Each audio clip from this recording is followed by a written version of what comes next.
déjeme Yo lo decirle que digo una es cosa. que no se podemos puede hacer de permitir el uno abuso. o dos casos una causa general. Y entonces, ¿hay fraude en las ayudas sociales? ¿Dónde están los datos? Porque usted prometió datos en septiembre y no ha sacado ni un solo dato que demuestre que hay fraude en las ayudas sociales.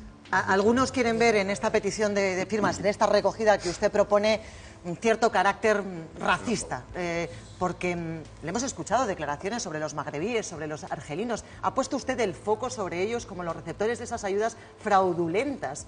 ¿Realmente le parece que los magrebíes y los argelinos están haciendo un mal uso y el resto de la sociedad de Vitoria un buen uso?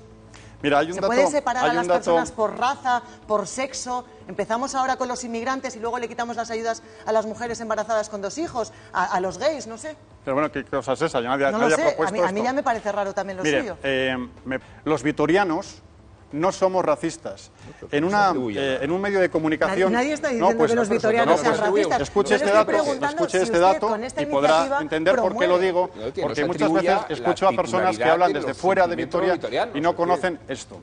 El lema de Marine Le Pen es Francia para los franceses. Entonces yo creo que es mucho más sensato exponer con claridad que usted es un líder xenófobo y populista, asumir su condición de lo que implica sus declaraciones.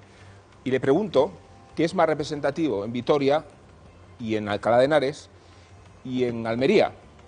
Si el abuso que se hace sobre la población inmigrante, que no está reconocida en sus derechos laborales, la explotación y el uso y el abuso de la economía sumergida, o los pillos que existen, inmigrantes que se benefician de ayudas.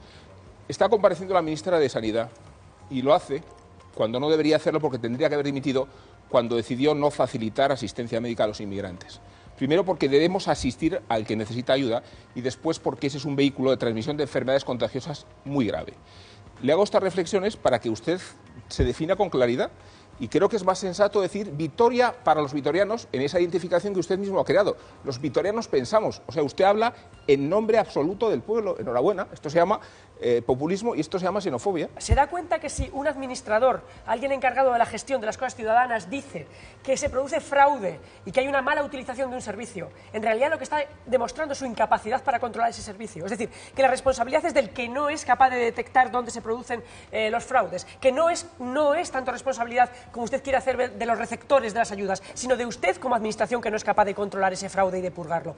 Esa es la pregunta que yo le hago. Y la segunda, el problema de su xenofobia está cuando, hablando de fraude en unas ayudas, usted insiste todo el tiempo en las nacionalidades, estas nacionalidades, más nacionalidades. En el momento en que usted lo agrupa en nacionalidades, está siendo xenófobo. Si usted nos hablara de fraude en las ayudas, en que hay que mejorar ese fraude y en controlar ese fraude, no habría esa xenofobia, pero usted nos habla de las nacionalidades y nos dice cuáles son. Y ahí está su xenofobia.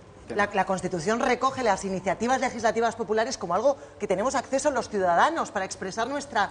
Entonces, es altamente extraño que un alcalde ponga en marcha una iniciativa legislativa popular en vez de llevarlo al Parlamento. ¿Por qué nos dicen que ha hecho usted esto? Los grupos de la oposición. Básicamente porque quiere alargar este debate hasta que lleguen las elecciones. Porque esto en el Parlamento se solucionaría en un mes y con una iniciativa legislativa popular va a aguantar en el tiempo mucho más.